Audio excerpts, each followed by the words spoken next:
OscarMoran, November 17, 1943. Family migrated from Mexico. The most accurate information I have is the migration that occurred right around the Mexican Revolution.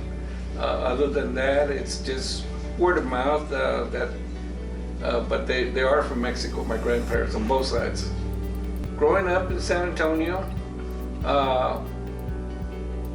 in a typical Mexican-American neighborhood, household at that time, 2 bedrooms, 1 bath.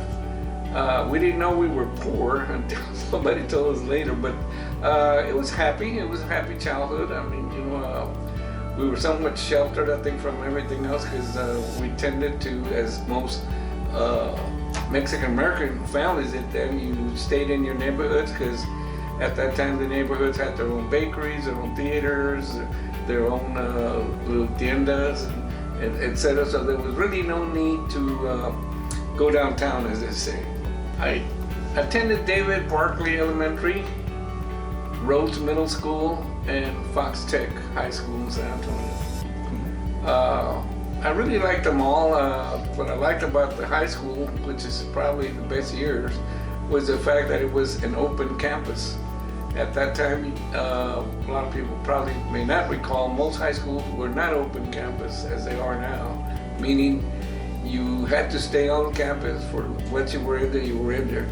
But the high school I went to was downtown, and not having experienced downtown, as I said previously, it was like a whole new world for me. I mean, all of the stores, all the restaurants, etc., all the people. And after school, as you went downtown to catch the buses, there used to be downtown, like most other cities at the time, an area where all the buses converged to go to the outlying area. So what you got to see is people from all over the city as they came in to change the buses. And so that was a real enlightening experience for me. Were the schools that you attended integrated or segregated? Well, the elementary and I wouldn't call them segregated, but there were no other ethnic groups other than Latinos, Mexican Americans. High school, some blacks and some Anglos because it was downtown. So, but again, that was an experience. I had never once had to have a classmate sit next to me that was not a Latino. So that it didn't take long, but a lot of the myths that you grew up with were erased as you began to integrate with the Anglos and the blacks in the school. Are you bilingual, and if so, has that impacted you? Yes, I am. I was fortunate to have the Spanish language practiced at home by my grandparents, my uncles and aunts, so that I became proficient in it. I could read it and write it.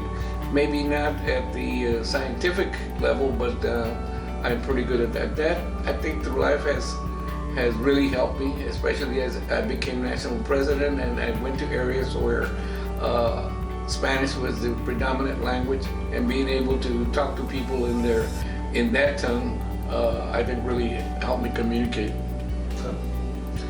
And how do you identify yourself? American, Mexican, Chicano, Tejano, Latino? I'd like to think Latino because that basically refers to the Latin language, but if you had to break it down to ethnic, it'd be Mexican American.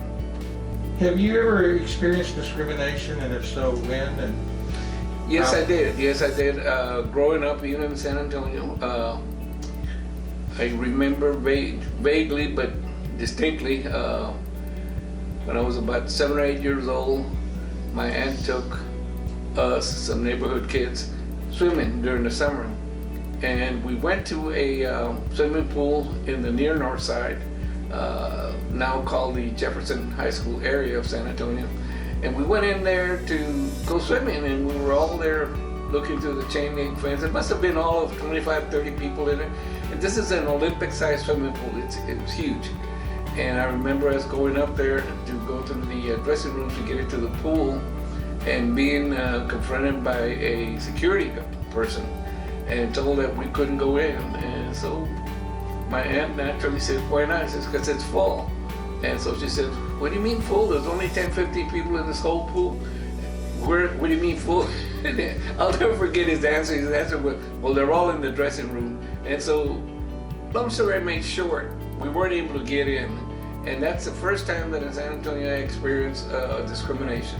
Well, I don't know that Latinx is something that has been universally accepted, and I'm not quite sure if that is generational, or if that is something that is used mostly in the college ranks. But if you look at the areas or travel through the areas of this country, you don't hear that term too much in the Southwest, Midwest, even the Northwest.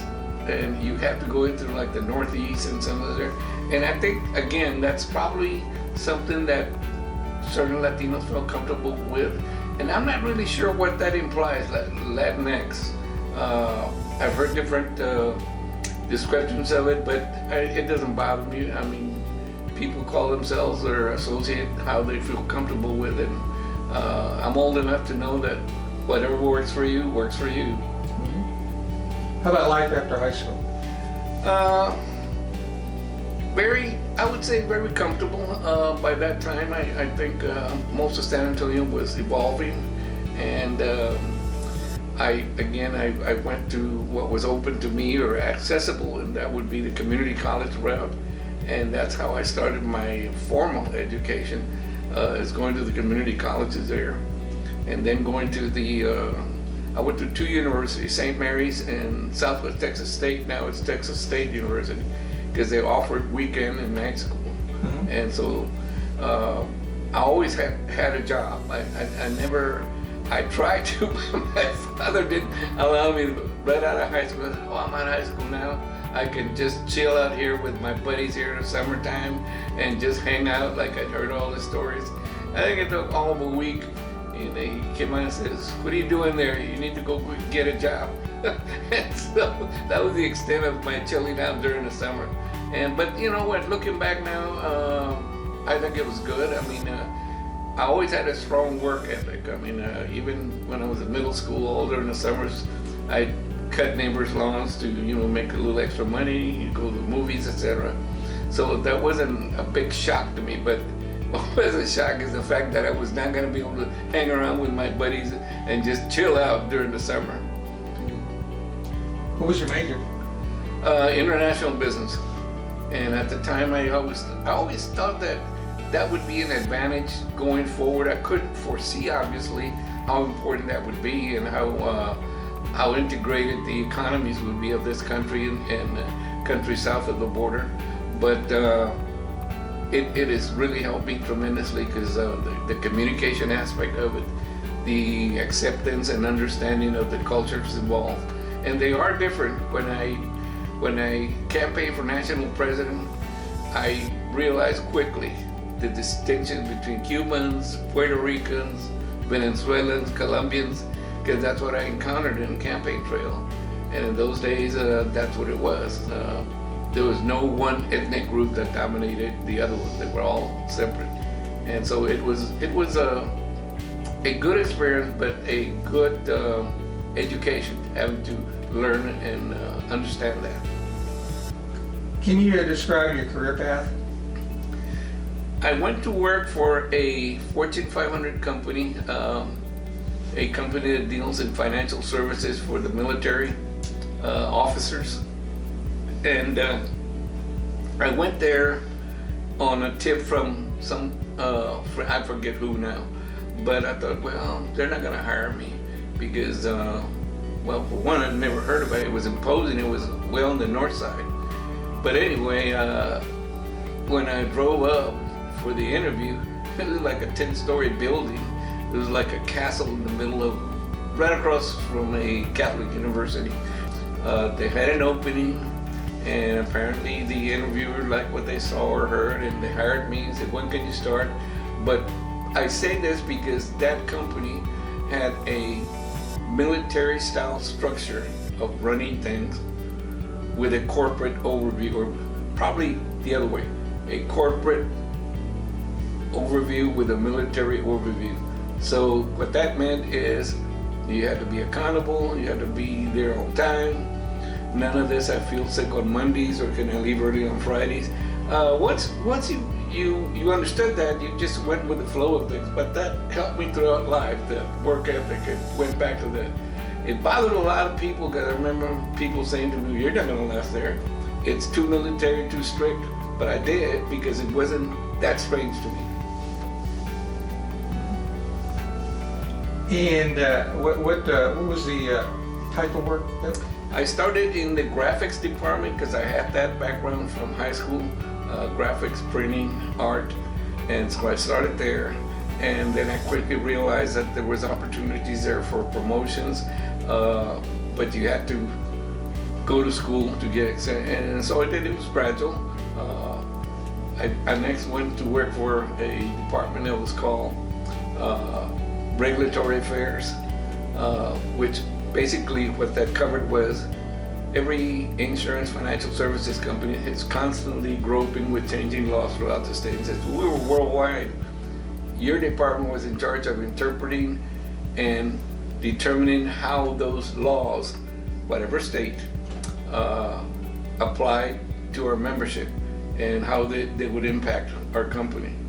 And so basically it was like being in a big law firm. So again, that helped me a lot, interpreting contracts, laws, and everything. That helped me a lot later when I would read contracts, when I would try to digest bills that were being passed in the Congress. I didn't need an interpreter on that. It was just, could read right through it.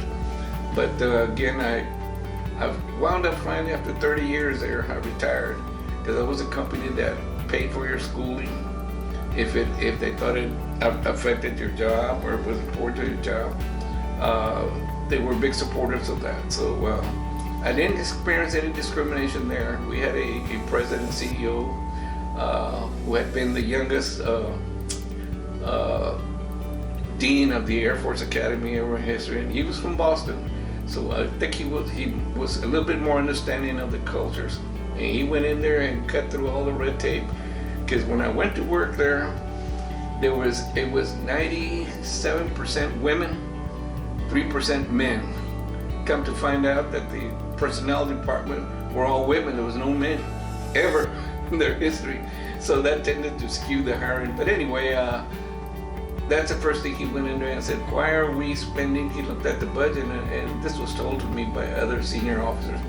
He says, "Why do we have such a tremendous expenditure for education reimbursements?" As well, we can't seem to keep the people general that come in and they leave, and so we have to hire and retrain and retrain. And so we took a deep dive. He found out that that the men there in that company coming in didn't have a real good future because it was just stifled. And anyway, now it's a very successful company. It has been, but again, I did not experience it directly, but I think I would have eventually gotten to what is now called, or we used to be called, a glass ceiling. So I was fortunate that I served under that leadership. What motivated you to become involved with LULAC? By accident, I think, although I think eventually I would have gravitated towards that, but it was by accident. I was at a social event, and a group of younger people, younger guys, about mid-20s, mid-30s, came in and they started talking, and they said they were on a recruitment drive. Recruitment for what? It says, LULAC. What's that? LULAC. And so they did a brief explanation. Says, "Why don't you come and join us at this meeting?" And I thought, I don't need this. I've got a good job now. I barbecue on the weekends. I can go fishing, and where do I want to, all this stuff, And they said, "No, come and join us, and try it for a month or two." So I went to this meeting, I and about 10 other guys that they recruited at the same time. And I walked into this meeting, and lo and behold, I walked into this hall, and there were nothing but doctors, attorneys, and judges, and the who's who of San Antonio. And I thought, what is this? Like, that's what it was there. And so I thought, I will hang around here. So I did for 1 month, 2 months, and then I just stuck. Became influenced. I had a lot of good mentors there, but it was amazing. He had never been socially or personally involved or around judges and doctors and business guys and everything, chamber types. and of course blue collar types. What year was that? Oh, let's see. If I joined, it might have been like in the late '60s, something like that. It was a time when all the younger people wanted to be having a good time, you know, the hippies and all that. And all I could see was, no, I'm not gonna be, you know, because I was really enjoying myself. Good job, good pay. I was married by that time, had a couple of kids, so it was just something that didn't appeal to me right there at that instant. Well, how did you meet your wife? Church, at church. I know that sounds cliches, but no, you know, I was at church, and if you might or might not recall, churches used to have their annual festivals, and they had the organization, the women's club, the men's club, the Guadalupanas, etc., etc. And I was at a social event from the church, and this gentleman who happened to be one of my dad's best friends came over and said, "Could we sit at the table?" And there she was with him and his wife. And so we had to converse, but nothing, he didn't say, "Here is my daughter," or anything like that. And so from there, we just gradually, gradually she began to show up at events in which I was there. So I figured maybe she was interested, but it took a long time. I think, you know, we might have known each other from church. She was in the choir and trying to get me in there. My God, you couldn't have shot me to get up in the choir, because that was not much of it at that time to be in the choir. And my dad was always pushing me to be an altar boy, and all I could see was the short skirts there. So I'm not going to do that, you know. But my brother did. He couldn't escape that. Can you share your journey of becoming the LULAC national president? From that moment that I joined that council number 2, which was the second oldest council, council number 1 being the oldest one,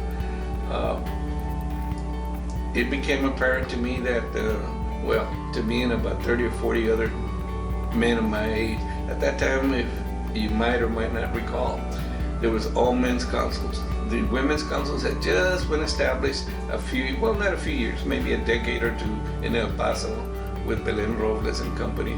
So we just knew, it seemed to me that well, it didn't seem to me, but the guys that I was with, that we could never get any of our ideas accepted. We were always overruled. But being old school Latinos, you respected your elders. You didn't say, "Well, you're crazy, what do you mean, I'm quitting." So we just decided to form another council. And we did, and so through that journey of forming another council, then within our council, somebody said, "You know what, we should run somebody from here to be district director." And so they picked me, and I didn't want to be district director, because again, all I could see was no more fishing, no more hunting, no more this. But they put me there, and I won narrowly, but I did win, and I enjoyed that. Then from there, it was the same. The other thing, it became a, you know, state director. About what year was that? Well, this must have been, yeah, by then we're in the 70s. Then from there, migrating from the state office to national VP for the Southwest. Did a 2-year term there. And then that was under Mario Bledo. And I remember Mario Bledo as stating, committed to, he was from San Antonio, by the way, went to the same high school I went to. Of course, he was a little bit older. I think if Mario was alive today, he'd be 98, 95, something like that. Have you ever heard of Mario Bledo? He was in San Antonio meeting with some older LULAC people, and I had been invited to hear the war stories. And then they said, "What do you mean you're not running for re-election?" He had served 2 years as California, as president. He said, "No," he says, I got to go back to my law firm, etc., etc. He was a lawyer, an attorney. And so the conversation around and around and around, and well, who do we run? And at that time, Reagan had come in on a landslide. And so they were looking for moderate Latinos. And I was one of about 3 or 4. I said, "Well, why don't you run, Oscar?" I said, "What? You know, I have enough work here as VP for the Southwest. I don't need to be, I couldn't see myself as national president." And long and the short, they decided I was going to be the candidate, and there the campaign, it just took me away weekends and traveling, and we used to travel with a crew, driving most everywhere. And I won handily, but still, that's how it was, a migration from every office. 2 years here, 2 years, 2 years, 2 years. So by the time I got to be national president, I pretty much knew. I knew the protocol. I knew the regions, Southwest region being the most populous. So I had a heads up on anybody else because I knew what Arizona was doing, Colorado, Arkansas, Texas, Louisiana. Those were the regions that still are, I think, in the Southwest. I won in 84, I believe, 1984, in Anaheim, California. And I beat an incumbent state director, Dr. Anita Del Rio. And the rest is history. I mean, I just kept on winning. I did 3 years, and I thought I'd better get back to being, because the company that I worked in, they were pretty lenient. They said, you take the time you want to, we'll have your job here. And which meant I wasn't going to get paid. What it meant was they would hold your job, and being married with 2 grown kids, one in high school and the other one in middle school, I didn't see how I could do that. So I worked part-time. So I would spend 2 days at the office and 5 days for LULAC on the road, traveling all those years. It took its toll. It took its toll on me physically, financially a little bit, because I remember by the time I decided not to run for my 4th term, all my suits were shiny from having to iron them at home. All my shoes had half soles on them that I couldn't afford to use yet. This is not a sad story, woe is me, but it just takes its toll on you. I had missed most of the high school games. My daughter was #1 cheerleader in San Antonio. I missed all of that. So I thought I had to come back, and I did. That's my reason for not running for my 4th term. Could you describe some of the most memorable moments during your tenure as LULAC National President?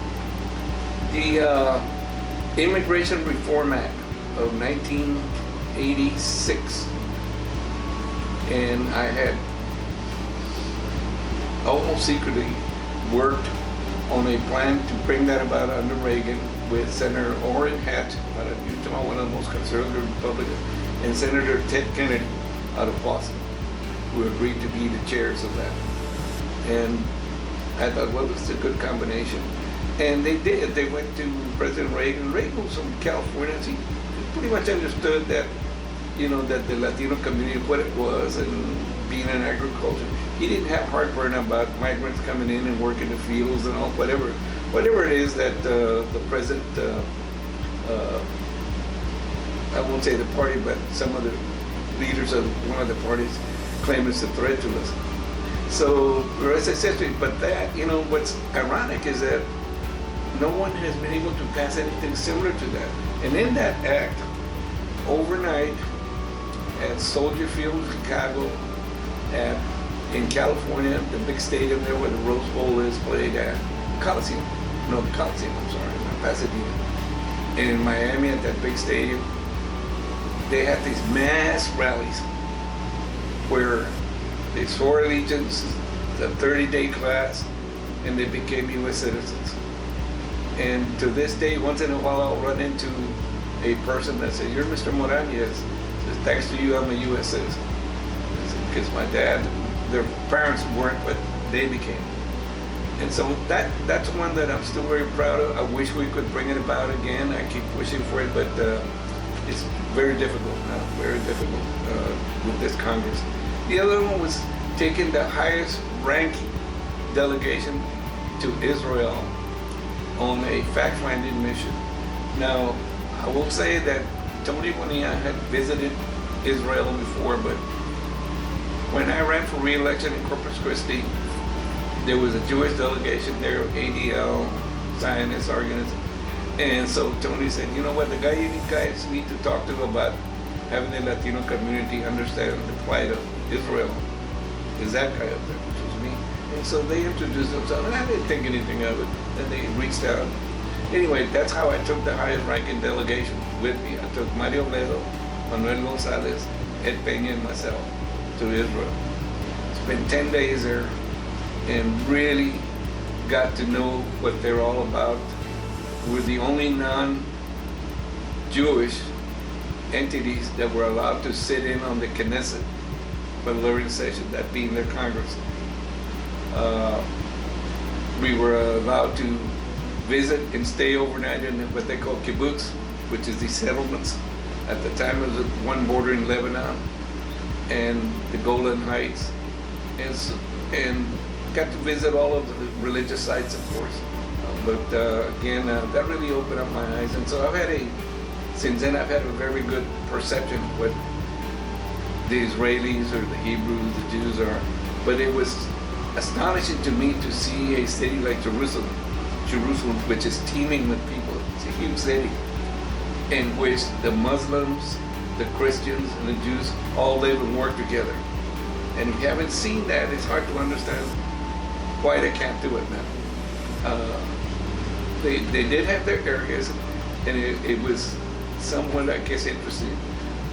If you wanted to go out to eat or do something in the Jewish area, you couldn't do it on a Friday because that's a day that they celebrate and nothing works. On Saturdays, it was the Muslims. So if you wanted a restaurant happened to be there or a site you wanted to visit, everything was closed, and then conversely the Christian section. But we quickly got around them and said, okay, we're gonna have dinner, we're gonna visit this side or that side. You gotta do it, but it's not that holiday, but it's still in existence. A certain day of the week, it's still there. But again, if you haven't done that, that is a country you really need to visit. Maybe not right now. Israel. Everywhere you step, you walk in history. You walk in history. What advice would you give young Latinos who aspire to become leaders and advocates for their community? Get involved with something that you like, but advocacy is such a generic term, but if it's advocacy on behalf of food hunger, education, representation. I always preach what gave us limited success in the 80s and 90s is voting. You don't hear too much about that, but that's the best and quickest way for us to attain what we're fighting for. We've got to be able to vote for people that will reflect our values and our interests and our goals. If we don't do that, then all of the rest, becomes secondary. The rallies and the protests, and those are good to get people motivated, and everybody likes to carry a sign. I'm not saying they shouldn't do that, but at the end of the day, if we're not able to diselect politicians that are passing laws that are harmful to our community, then what have we accomplished? But I wouldn't talk against a rally. I've been part of marches too. And I know that in California, Cesar Chavez did a lot with those marches. But so it did produce something there. What do you look forward to in the next few years for both yourself and Lubeck? Well, for myself, other than just being around to offer advice, maybe a little mentoring, I hope I can do that for a few more years. Getting on in years, and although the mind might be willing, sometimes the body's not, and that's one. But on the community side, we've got to get more people involved in the advocacy side, the voting. That's the main thing. I know they talk about the digital divide, and when I was president, I brought light to that. I brought corporations on board to sponsor this regional conferences where they talked about the non-access to computers. I'm not sure that that's as critical now because everybody has a computer now in their hand. Before, if you wanted to access all that information, you had to have a computer and an internet.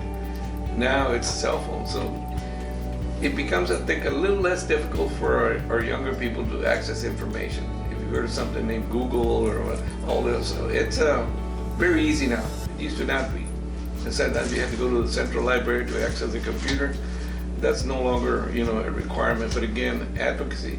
Get involved with something. And if you're not comfortable with being on the statewide or national scene, get involved with your church, your community, whether it's to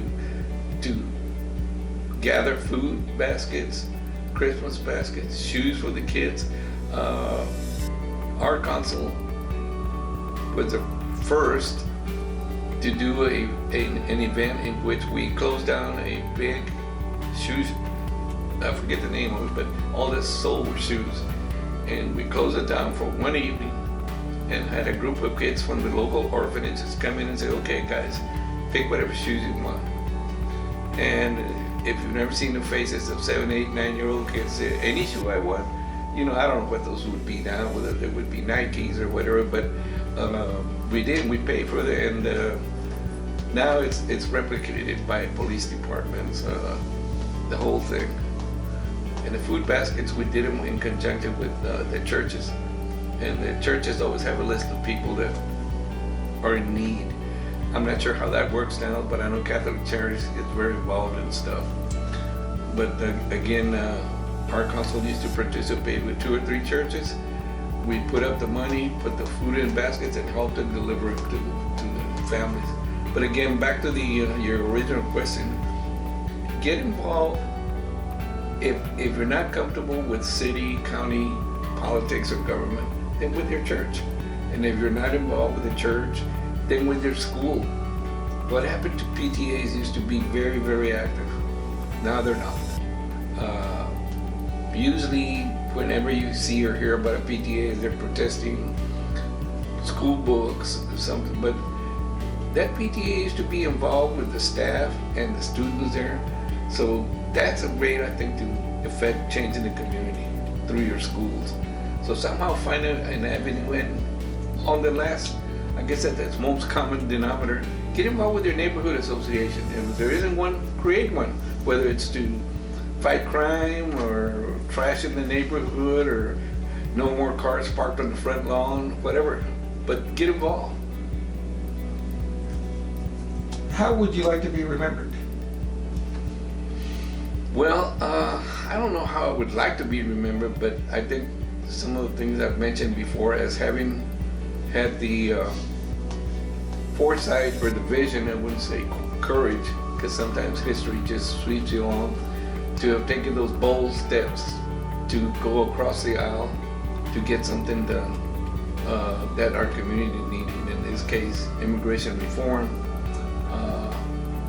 a better understanding of world politics, and also the fact on school attainment. When I became president, there was a big move by some of the Latino organizations to address the Sandinistas in Central America, and that we needed to get involved in that, and the threat. And I thought, how is the threat to those Latinos over there affect us here in Texas, And so, and I took a lot of heat for this. That, the biggest threat to us is the high school dropouts. And somebody, high school what? Dropouts. I said, look at what's happening. When they drop out, they never come back. Babies having babies, they go out and they're going to have a family, and it repeats the cycle again. So that, luckily, I think that became one of the battlegrounds that people really got interested in the high school dropout, because nobody had really played. And there's a film that was done by our office when I was national president, and AT&T, and it has James Olmos in the background talking about that. And it was shown for 10, 20 years in the schools all over the country. They would just put that film up on there. And so I think it impacted that. I'm not sure I want to be remembered for that, but again, having vision, somehow I would get these visions. I said, that's what we need. But that was not a popular thing to say, because it was very popular to be joining in the protests about Nicaragua and all that. And I thought, no, that cannot be what we're spending our resources at the national office. I mean, it might have been good to grab headlines, but I couldn't see what protesting here at the State Department here. But in our own communities, I could see that happen.